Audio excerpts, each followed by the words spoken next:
Salam sejahtera untuk kita semua, Bapak Ibu Saudara, para pemirsa di mana saja berada. Kita terus menaikkan pujian syukur dan hormat karena kita telah menanjak pada bulan yang kelima. Kita pulangkan pujian syukur dan hormat karena Tuhan terus menyertai dan memberkati kita. Dan kita terus selalu ada dalam pemberitaan firman Tuhan. Untuk itu mari para pemirsa kita bersatu dalam doa sebelum kita ada dalam membaca dan merenungkan kebenaran firman Tuhan. Kita berdoa.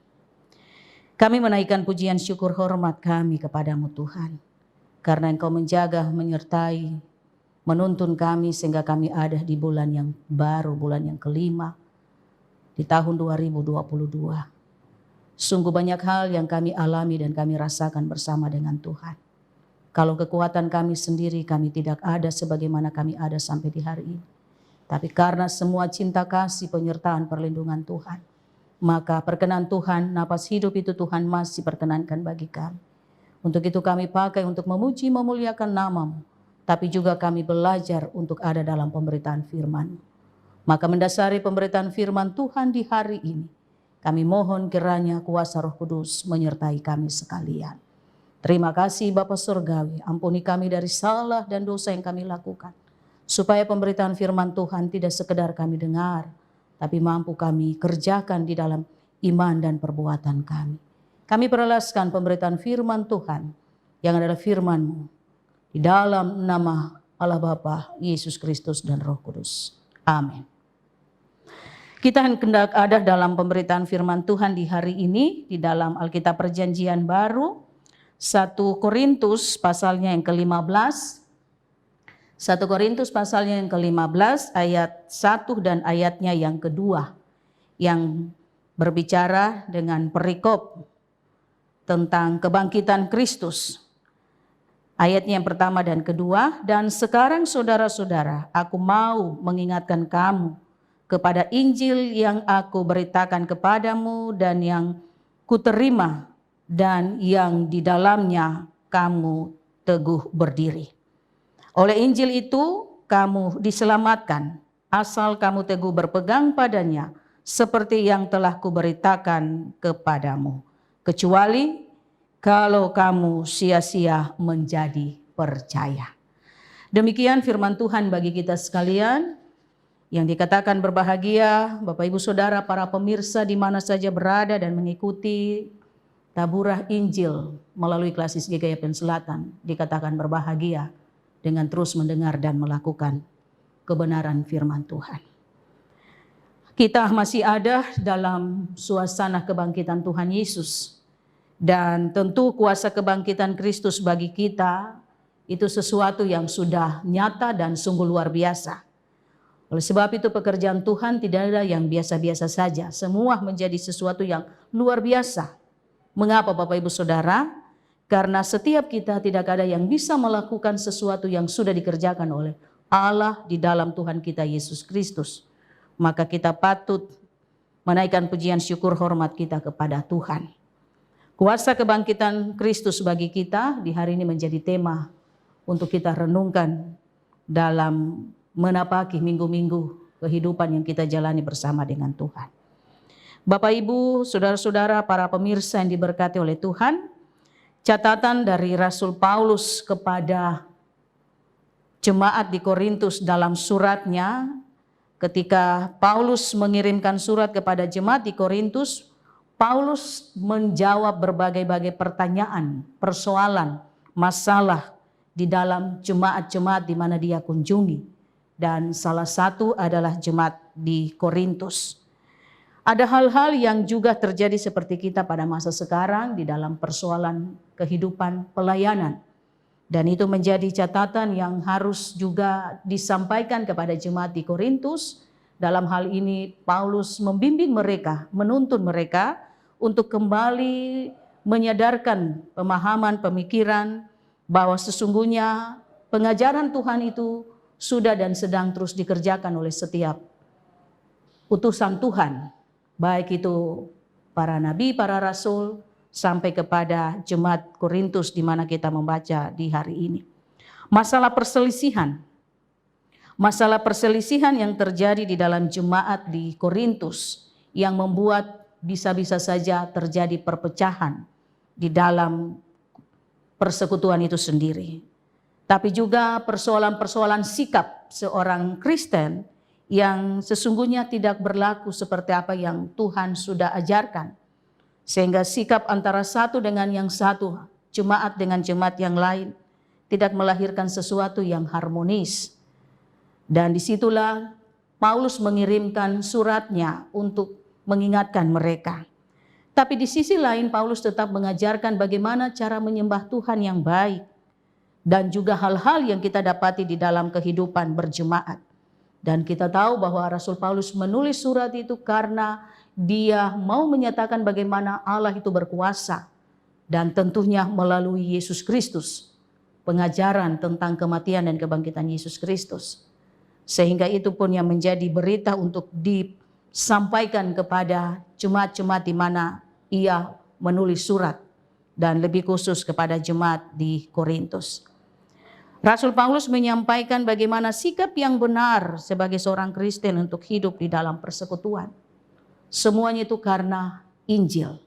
Maka di dalam pembacaan kita ayat 1 dan 2 seperti yang telah disampaikan di awal, bagaimana saudara-saudara diingatkan jemaat-jemaat yang sudah dan menerima pengajaran dari Rasul Paulus.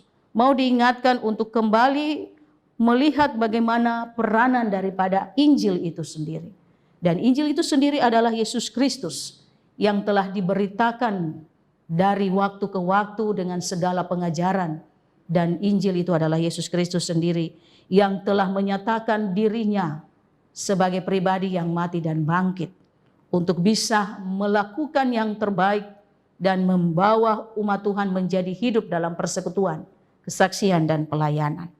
Maka bagian yang kita baca ayat 1 dan 2 ini sebuah bagian yang diingatkan kembali oleh Rasul Paulus kepada jemaat di Korintus. Bahwa dia mengingatkan mereka apa yang pernah dia beritakan, tapi juga yang pernah dia terima. Itu berarti Rasul Paulus menyatakan pribadinya menjadi saksi yang juga benar-benar menerima Injil itu sendiri. Sehingga kuasa kebangkitan itu mengubah dia. Tapi juga dia menyampaikan bahwa dia sudah menyampaikan berita Injil itu kepada umat Tuhan. Sehingga jangan sampai mereka menjadi lupa akan semua kebenaran Injil yang telah disampaikan. Rasul Paulus mengajarkan dan mengingatkan jemaat di Korintus, karena Injil itulah jemaat di Korintus itu menjadi selamat. Satu bagian ini yang harus dipahami, bahwa karena Injil itulah, karena Yesus Kristus itulah yang telah mati dan bangkit dan telah memberikan keselamatan kepada mereka. Ini satu hal yang Tuhan Yesus berikan secara cuma-cuma tentang kehidupannya sebagai anak Allah yang mati dan bangkit. Membuat mereka harus teguh berpegang pada Injil itu sendiri, yaitu Yesus Kristus.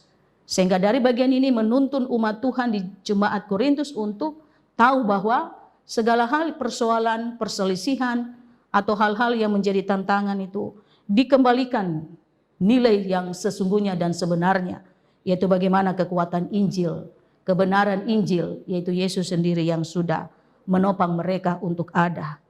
Maka Rasul Paulus ingatkan mereka, asal kamu teguh berpegang padanya, seperti yang telah kuberitakan kepadamu, supaya tidak menjadi sia-sia percayanya mereka atas Injil itu sendiri.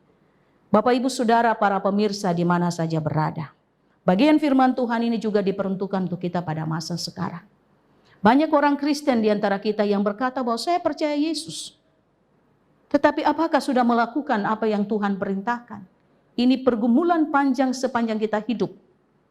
Sekalipun kuasa kebangkitan kita telah ketahui, tetapi cara hidup kita itulah yang Tuhan mau. Selayaknya Tuhan mengingatkan kepada jemaat di Korintus melalui Rasul Paulus. Bahwa karena Injil itulah, karena Yesus itulah, maka mereka harus berpegang teguh. Kecuali percaya mereka itu menjadi sia-sia.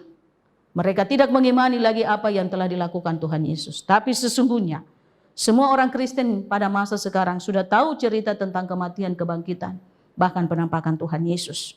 mengingatkan kita supaya kita tidak kembali dengan percaya kita yang hanya sebatas bibir mulut, tetapi bagaimana seharusnya kita teguh berpegang pada Yesus Kristus melalui kuasa kebangkitan untuk menjadi semakin dan lebih kuat lagi untuk percaya di dalam kehidupan kita selaku pribadi, keluarga, persekutuan jemaat. Maka pelajaran di hari ini yang Bapak Ibu Saudara dan saya kita maknai dan kita terima, bagian yang mau diingatkan untuk kita, yang pertama kita harus menjadi pribadi, keluarga dan persekutuan yang semakin mengenal Yesus. Jadi kita tidak mengenal Yesus melalui tema umum bahwa Yesus Kristus itu anak Allah, tetapi kita harus tahu isi daripada Yesus Kristus itu sendiri, apa yang sudah dan terus dikerjakan. Itu yang harus kita pegang dan kita ketahui, sehingga kita tidak bekerja dan tidak berkata bahwa saya hidup dengan Tuhan, saya mengalami kuasa Tuhan, tetapi sungguh-sungguh kita harus tahu bahwa kita diselamatkan dengan kuasa kebangkitan dan penampakan Tuhan Yesus, dengan melakukan, bukan saja percaya. Sekalipun kita percaya, tetapi harus dikuatkan dengan perbuatan supaya menjadi bagian yang ada keseimbangan di dalam kehidupan kita. Bagian yang berikut yang kedua, kita jangan sampai lupa pelajaran di hari ini tentang Injil itu. Yang diingatkan Rasul Paulus kepada jemaat di Korintus, jangan membuat kita juga masa sekarang menjadi lupa diri.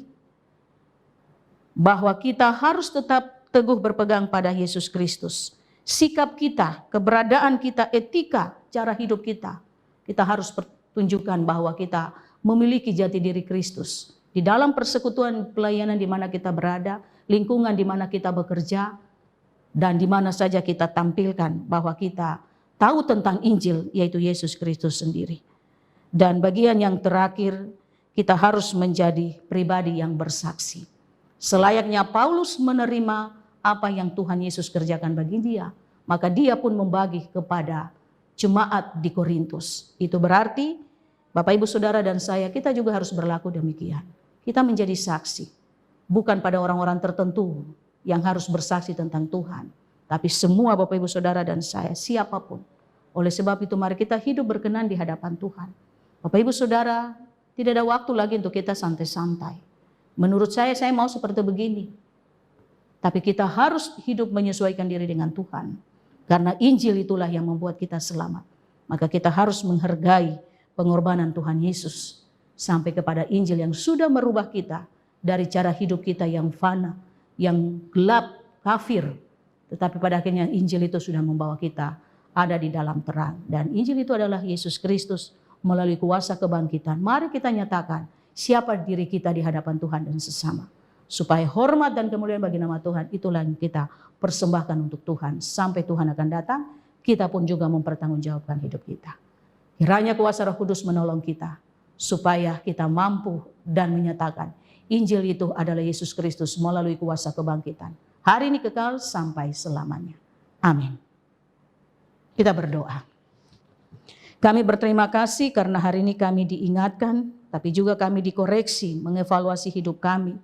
Sejauh mana pemahaman kami tentang kuasa kebangkitan, tapi juga menghargai Injil yang adalah Engkau Yesus yang telah mati dan bangkit bagi kami.